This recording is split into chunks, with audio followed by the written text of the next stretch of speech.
아침 함께 묵상하실 하나님의 말씀은 고린도전서 16장 1절에서 24절 말씀입니다.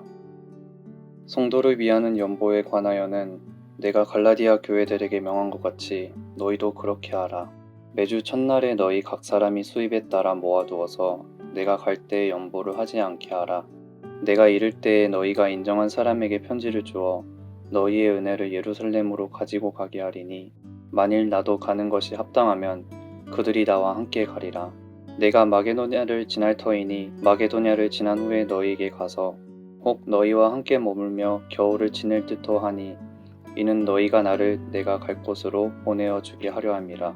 이제는 지나는 길에 너희 보기를 원하지 아니하노니 이는 만일 주께서 허락하시면 얼마 동안 너희와 함께 머물기를 바람이라. 내가 오순절까지 에베소에 머물려 하면 내게 광대하고 유효한 문이 열렸으나 대적하는 자가 많음이라. 디모데가 이르거든 너희는 조심하여 그로 두려움 없이 너희 가운데 있게 하라. 이는 그도 나와 같이 주의 일을 힘쓰는 자임이라. 그러므로 누구든지 그를 멸시하지 말고 평안히 보내어 내게로 오게 하라. 나는 그가 형제들과 함께 오기를 기다리노라. 형제 아볼로에 대하여는 그에게 형제들과 함께 너희에게 가라고 내가 많이 권하였으되 지금은 갈 뜻이 전혀 없으나 기회가 있으면 가리라. 깨어 믿음에 굳게 서서 남자답게 강건하라. 너희 모든 일을 사랑으로 행하라. 형제들아, 스데바나의 집은 곧 아가야의 첫 열매요 또 성도 섬기기로 작정한 줄을 너희가 아는지라. 내가 너희를 권하노니 이 같은 사람들과 또 함께 일하며 수고하는 모든 사람에게 순종하라. 내가 스데바나와 부드나도와 아가이고가 온 것을 기뻐하노니 그들이 너희의 부족한 것을 채웠음이라. 그들이 나와 너희의 마음을 시원하게 하였으니 그러므로 너희는 이런 사람들을 알아주라.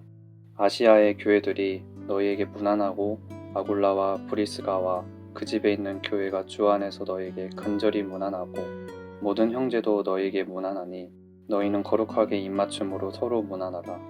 나 바울은 친필로 너희에게 무난하노니 만일 누구든지 주를 사랑하지 아니하면 저주를 받을지어다. 우리 주여 오시옵소서. 주 예수 그리스도의 은혜가 너희와 함께하고 나의 사랑이 그리스도 예수 안에서 너희 무리와 함께할지어다. 아멘.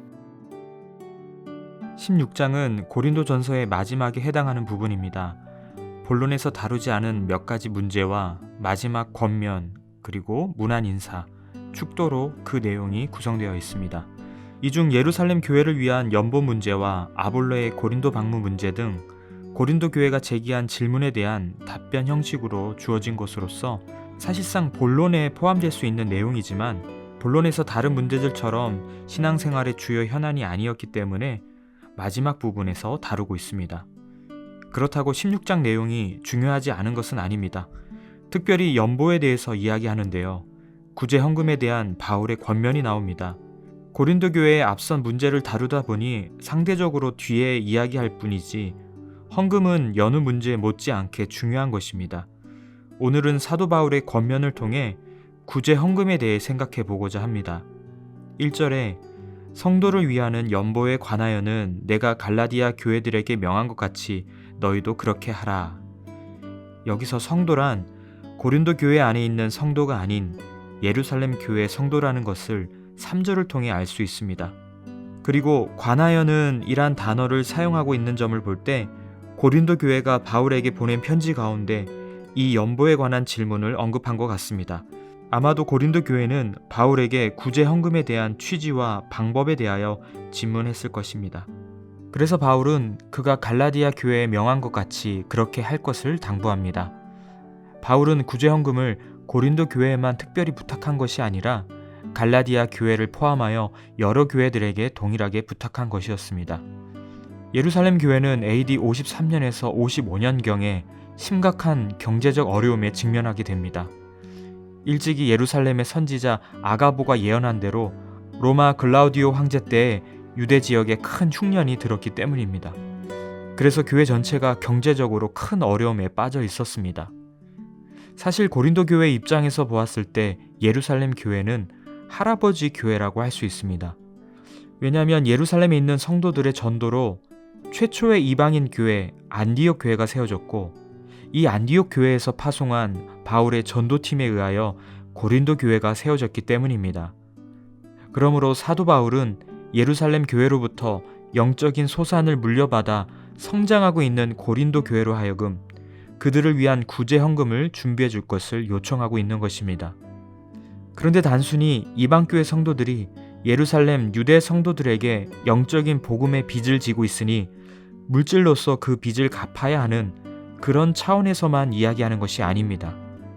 이방인 성도들이 예루살렘의 유대인 성도들을 물질로 돕는 것은 복음의 빚을 갚는 그 이상의 의미가 있었습니다. 그것은 바로 바울이 전파한 이신칭의의 복음의 구체적인 실현이었습니다. 바울은 로마서 1장 16절에서 복음은 믿는 모든 자들을 구원하는 하나님의 능력이며 먼저는 유대인을 위한 것이고 또한 헬라인, 즉 이방인을 위한 것임을 선포했습니다. 이처럼 예수 그리스도를 통하여 나타난 하나님의 의, 곧 이신칭의의 복음은 유대인과 이방인이 그리스도 안에서 서로 하나가 되는 것, 그리고 유대인과 이방인들이 그리스도 안에서 인종적 장벽을 넘어서 새로운 관계를 형성하는 것을 담고 있습니다. 그러므로 고린도 교회 성도들이 예루살렘 성도들을 돕는 구제 헌금은 이러한 이신칭의의 복음의 구체적인 실현이며 이방인들이 유대인들과 함께 하나님의 백성으로 받아들여지는 귀한 의미를 담고 있습니다. 즉, 교회의 시작과 구성원은 달라도 예수 그리스도 안에서 한 가족인 것을 확인하는 것이었습니다. 그래서 구제는 물질적인 후원이 아니라 주 안에서 형제된 자로서 나누는 친밀한 교제입니다.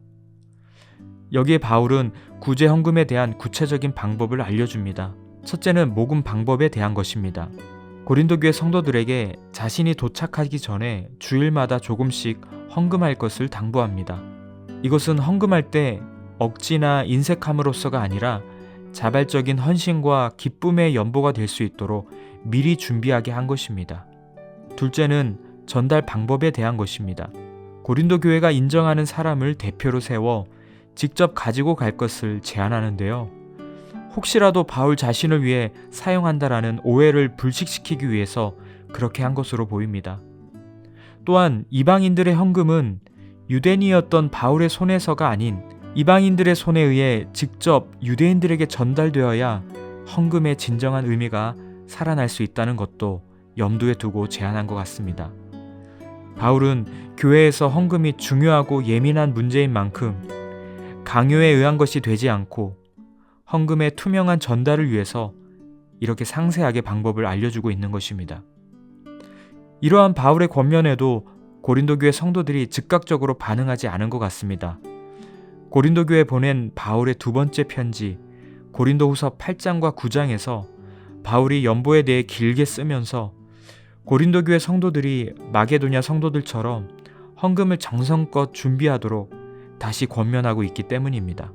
전반적인 정황으로 볼 때 고린도 교회가 구제하고 선교하는데 인색했다는 것을 알 수 있습니다. 고린도 교회는 항구 도시며 지중해 연안 국가들의 무역 중심지였습니다.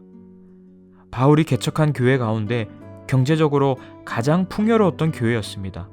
상대적으로 다른 교회보다 고린도 교회가 연보에 더 적극적이어야 했습니다.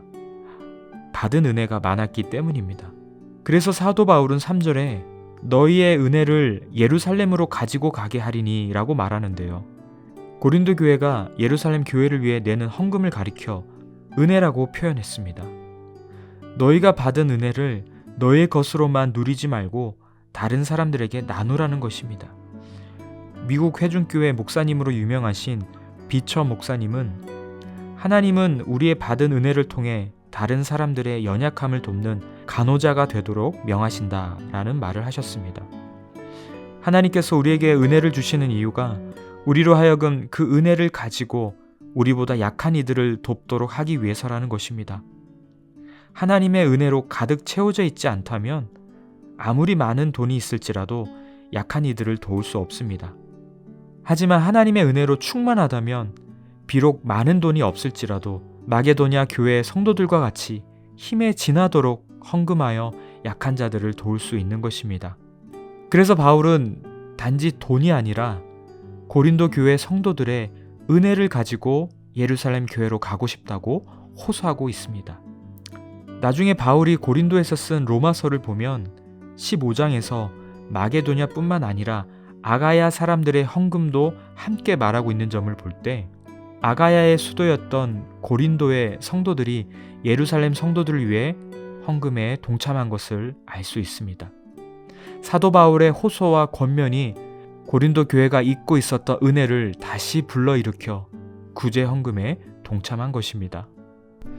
우리 교회는 코로나 팬데믹으로 인해 어려움에 빠진 성도들과 후원하는 미자립 교회를 지원하기 위해 구제 헌금을 모금한 적이 있습니다. 많은 성도님들이 동참하여 정말 필요한 곳에 도움을 드렸습니다. 이번에 전쟁으로 고통받는 우크라이나와 울진 산불로 피해 입은 국민들을 돕기 위해 특별 구제 헌금도 실시했습니다. 이렇게 때마다 우리 성도님들이 받은 하나님의 은혜를 나눠주셔서 정말 감사를 드립니다. 또한 우리 교회 안에 구제부가 있어서 어려움에 빠진 성도님들을 돌아보며 어떻게 구제할지 그렇게 고민하고 있습니다. 우리가 해마다 작정하는 선교 헌금도 마찬가지입니다. 선교지에 있는 현지 교회를 돕는 일에 쓰입니다. 최근 태풍으로 큰 피해를 입은 필리핀, 쿠데타로 어려움에 빠진 미얀마를 위해서도 성도 여러분이 내신 선교 헌금으로 구제하였습니다. 선교 헌금에도 성도님들의 많은 참여를 바랍니다. 그리하여 우리가 받은 물질이 나에게만 주신 하나님의 축복이 아니라 하나님께서 선물로 주신 은혜임을 기억하며 기쁘고 자원하는 마음으로 하나님께 받은 은혜를 흘려보내는 성도님들 되시길 주님의 이름으로 축복합니다. 오늘 말씀을 기억하며 함께 기도하실 제목은 구제하는 일에 더욱 힘쓰므로 하나님께 받은 은혜를 나누는 성도 되게 하옵소서. 이렇게 기도하시며 두 번째로 이번 VIP 사랑주의를 위해 기도하실 때 VIP 새가족들이 교회에 잘 정착하여 믿음의 뿌리를 내리게 하옵소서. 이렇게 기도해 주시기 바랍니다.